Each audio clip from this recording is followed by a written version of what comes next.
सोते समय आपको बहुत सावधान रहना है। और प्रायः गलती सोते समय करते हैं उपासक की कोई प्रपंच की बात याद करते हुए या मोबाइल देखते हुए या कोई गंदी चेष्टाओं का चिन्ह, आपकी रात बेकार चली जाएगी। अगर गंदी चेष्टा हो गई तो सुबह भी बेकार हो जाएगी, दिन भी बेकार हो जाएगा, निरुत्साहित हो जाओगे। सोते समय आपको समय नहीं देना व्यर्थ चिंतन का। उसी समय विषय चिंतन होता है, उसी समय विषय भोग की आकांक्षा जागृत होती, उसी समय विषय देखने की इच्छा होती। मोबाइल है तो जिस समय आप अपनी शैया पर जाएं स्विच ऑफ कर दें। उसमें मैसेज घंटी आने का कोई भी रास्ता मत रखें। मान लीजिए आप उपासक हैं भगवत प्राप्ति के, 30-35 वर्ष ये नहीं था तो सब मर नहीं गए थे। और बोले इमरजेंसी, जब इसकी 30-35 वर्ष से पहले इसकी कोई रचना नहीं थी, मुझे लगता है, क्योंकि 30-35 वर्ष में ही इसका विस्तार देखा है।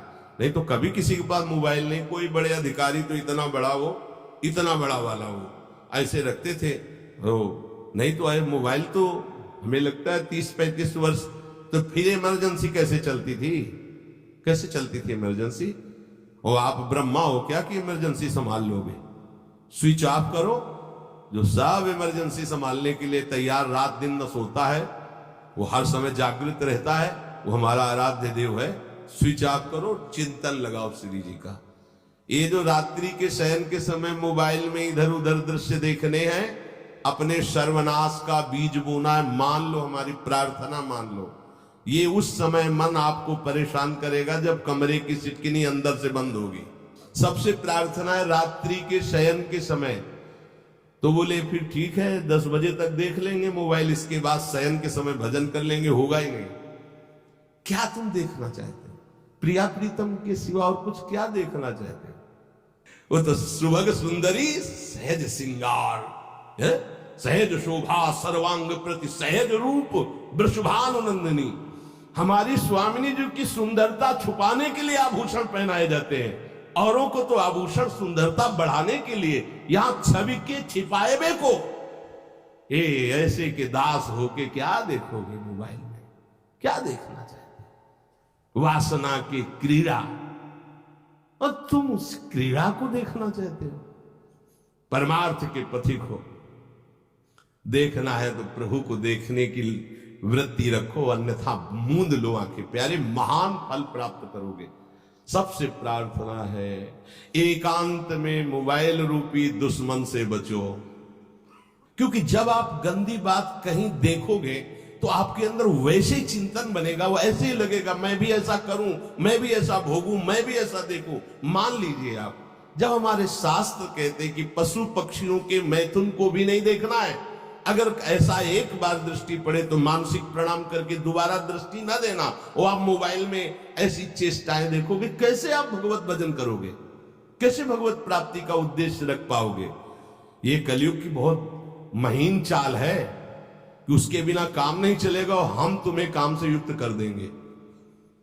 इसके बिना काम चलेगा नहीं, तुमको रखना पड़ेगा। और जब तुम इसे रखोगे तो हम काम अपना कर लेंगे। कलयुग ने कहा हम अपनी व्यवस्था बना लेंगे। यहां कह रहे जब आप नींद में जा रहे हैं तो बिल्कुल मानो मृत्यु शैया पे जा रहे हैं। आपको उस समय नाम जप में बहुत ध्यान देना है, कहीं मन बहक ना जाए। तो क्या होगा, 5-6 घंटे जो आप लेटोगे ना, वो भी भजन हो जाएगा। हमारा जो सततम योमाम स्मरति नित्यशा है ना, ये पूरा हो जाएगा। नहीं, उस समय हम सो जाएंगे तो हमारा 6 घंटे का वियोग हो गया, 6 घंटे भजन रुक जाएगा। और ये 100% पक्की बात अनुभव की कहते हैं। यदि सोते हुए भजन करोगे तो जगते, कई बार तो पकड़ा है कि अगर आधे पद में बेशुद्ध हो गए तो वो पद पूरा जगते ही शुरू हो गया है। मतलब बीच में स्थिति भागवती की रही। जैसे बेहोश करते समय हमने कहा था जब ऑपरेशन के हमें बता देना, तो उनका बाबा भी इंजेक्शन लगाने वाले हैं, तो वो 1 मिनट हमें केवल दीजिए अपनी चित्तवृत्ति। तो जब होश आया तो वही पहले चिंतन चल रहा था, वही चिंतन। जैसे सोने के समय बेहोश हुए तो जगने के समय वही चिंतन, ऐसे ही इंजेक्शन से जब बेहोश हुए और जब होश आया तो वही चिंतन चल। बहुत बड़ा चमत्कार अभ्यास का है। नींद खुले तब से लेकर गाढ़ नींद आने तक स्मरण में कभी रुकना नहीं। और आपको एक छूट दे रहे हैं।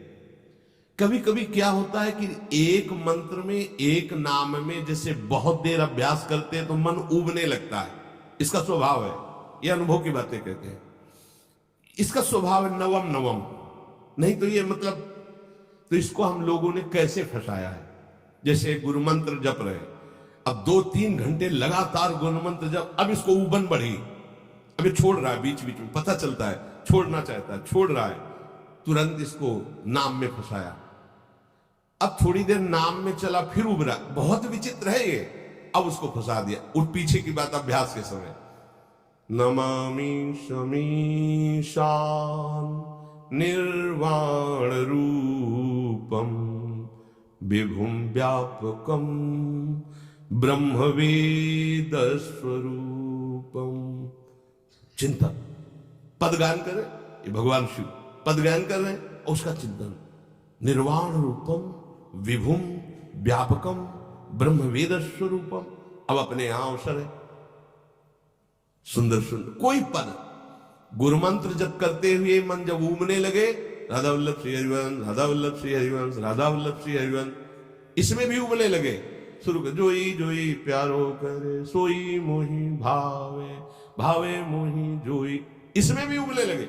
सुधा निधि का कोई एक लाइन ले लो, ब्रह्मेश्वरादि सुदुरूह पदारविंद श्रीमत् पराग परमाद्भुत वैभव, ब्रह्मेश्वरादि सुदुरूह पद, छोड़ना नहीं है, तू भाग में नवम नवम दे रहा हूं, नवम। इसको फंसाने के लिए आपके पास अस्त्र हो, जैसे यहां चाकू, यहां पिस्तौल, तलवार, ये वो सब बिल्कुल वीर सजा रहता है, ऐसे ही अपने लोग सजे रहते। छोटा राधा, अब एकदम चिपक गया है आके, तो कैसे मारे, तो छोटी चाकू है ना वैसे, राधा राधा राधा, थोड़ा दूरी राधा वल्लभ श्री हरिवंश, थोड़ा और दूरी गुरु मंत्र, बड़े बड़े अस्त्र अपने पास रख ले, बहुत भाग रहा है तो फंसा दिया। प्रथम यथावति प्रणव श्री, अब लग पूरा पदगा, पूरा पदगा उसमें लग, प्रथम यथामति प्रणव। भोजन पाते समय ऐसा अभ्यास किया है, 1 घंटा के पहले भोजन नहीं होता, चाहे 2 रोटी पा लो, समय लगता है, आराम, एक एक नाम, एक कुछ भी हल्ला मचाओ, कोई फर्क नहीं पड़ेगा, अपना चलेगा। अभ्यास स्नान के समय, भोजन के समय, किसी क्रिया के करते समय, किसी से बात करते समय, सोते समय, ये विशेष स्थान जहां में सावधान रहना है। यहां भजन छूटता है, ध्यान देना, यही भजन छूटता है। चलते समय, क्रियावान होते समय, प्रसाद पाते समय या किसी से बतराते समय, ये सब भजन के छूटने के स्थान है, और यही पकड़ना है भजन। जब आपको बिल्कुल न लगे तो मानसिक सब बंद कर दो और गुनगुनाने लगो, जो धुनी आपको अच्छी लगे उसी में नाम, कोई नाम लेके, संसार का चिंतन न होने पावे, चाहे जो कुछ तुम जहां तुम्हारा मन आवे, गंगावरी गोदावरी कुछ भी, भागवतिक चिंतन के सिवा संसार के चिंतन न होने पाए। पहले ऐसे अनन्य बनो, फिर बाद में अनन्यता आती, रसना कटो जो अनन्य। हाँ, विषय चिंतन कर रहे हैं, प्रपंच कर रहे हैं, बोले रसना कटो जो अन रटो, और नहीं बोल सकते, प्रपंच बोलेंगे बस, रसना कटो, ये शब्द वहां नहीं आते। पहले हम आपको छूट देते हैं, भक्त चरित्र, भगवान के चरित्र, नाम कीर्तन मंत्र, जो भी चाहो, संसार का चिंतन मत होने देना, पहले ये पकड़ो, फिर आगे चल करके जब पवित्र हृदय होगा तब ये निष्ठा आती, रसना कटो जो अन रटो, निरखियन फुटो नैन। मान लो संसार का चिंतन नहीं करने देना है इसको, आप जैसे बने वैसे करो भागवतिक चिंतन, कोई नाम ले लो, कोई मंत्र ले लो, तुम्हें जो प्रिय लगे, हम छूट देते हैं। ये नहीं करें कि रसना कटो जो अन रटो, ये बाद की बात है, हमें पहले इसका संसार चिंतन रोकना है। कैसे छूटेगा, कैसे छूटेगा, हमें यह पकड़ना, नहीं तो निष्ठा की बात। जो हरि नाम जगत त्रिशिरोमणि वंश बिना कबहू, हरिवंश बोलेंगे नहीं, हरि बोलना नहीं है, हरि बोलना नहीं, क्योंकि जो हरिनाम जगत त्रिशिरोमणि वंश बिना, हरिवंश बोलना नहीं है क्योंकि प्रपंच में रति है। तो क्या करो, जो तुम्हें प्रिय लगे पहले उसे पकड़ो। ये हम अंदर की बात करें, प्रवचन की बात नहीं कह रहे, मन को फंसाना है हमें। राम कृष्ण हरि जहां लगे इसको लगा पहले, पहले इसको फंसाओ, संसार का चिंतन न होने दे। गीता, भागवत, भक्त चरित्र, कुछ भी कहीं भी इसे फंसाओ, पहले संसार का चिंतन न होने दो, फिर लाओ इसको घुमा के निकुंज वाटिका में, फिर तो भागेगा ही नहीं, फिर नहीं भागेगा। अब सीधे निकुंज वाटिका में किसी महाभाग्यशाली गुरु आश्रित का लगेगा, अन्यथा बहुत प्रपंची मन है। आप आश्रय इधर का लोगे, प्रपंच का चिंतन करोगे, बात बनेगी। चिंतन छोड़ना है हमें, जैसे बने तैसे संसार का चिंतन छूट जाए तो हम विजय को प्राप्त होंगे। ध्यान दीजिए, इस परमात्म तत्व को वही प्राप्त कर पाता है जिसका राग बीत गया है, खत्म हो गया है, वैराग्यवान।